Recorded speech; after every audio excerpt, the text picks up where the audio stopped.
सर्वसामान्यांचा बुलंद आवाज बीजी 24 तास। हे काम नव्हे, जबाबदारी आमची। मोफत आरोग्य व रक्तदान शिबिराचे आयोजन। जनसेवेसाठी राष्ट्रवादी काँग्रेसचा उपक्रम।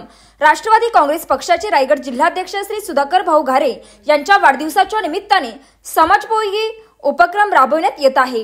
राष्ट्रवादी काँग्रेस पार्टी पाथरज जिल्हा परिषद विभाग आणि DY पाटील हॉस्पिटल नेरूळ यांच्या संयुक्त विद्यमाने मोफत आरोग्य शिबिर तसेच समर्पण रक्तपेढी घाटकोपर यांच्या सौजन्याने रक्तदान शिबिराचे आयोजन करण्यात आले आहे।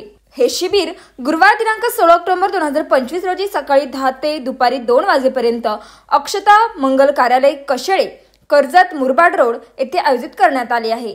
शिबिराची वैशिष्ट्ये जनरल मेडिसिन, कान नाक घसा तज्ञ, नेत्ररोग तज्ञ, स्त्रीरोग तज्ञ, बालरोग तज्ञ, शस्त्रक्रिया तज्ञ, त्वचारोग तज्ञ, BP तपासणी, मोफत औषधोपचार। याशिवाय शिबिरात महात्मा ज्योतिबा फुले जन आरोग्य योजना आणि आयुष्यमान भारत कार्ड मोफत तयार करून मिळतील। कार्ड काढण्यासाठी रेशन कार्ड व आधार कार्ड आवश्यक। हा उपक्रम माननीय सुधाकर भाऊ घारे यांच्या वाढदिवसाच्या निमित्ताने पाथरज विभाग सर्व नागरिकांना आवाहन करण्यात येत आहे की या सुवर्ण संधीचा लाभ घ्यावा। समाजातील सर्व घटकांपर्यंत आरोग्य सुविधा पोहोचविण्याच्या उद्देशाने राबविण्यात येत असून नागरिकांनी मोठ्या संख्येने उपस्थित राहून या जनकल्याणकारी उपक्रमाचा लाभ घ्यावा, असे आवाहन पाथरज जिल्हा परिषद विभागाने केले आहे।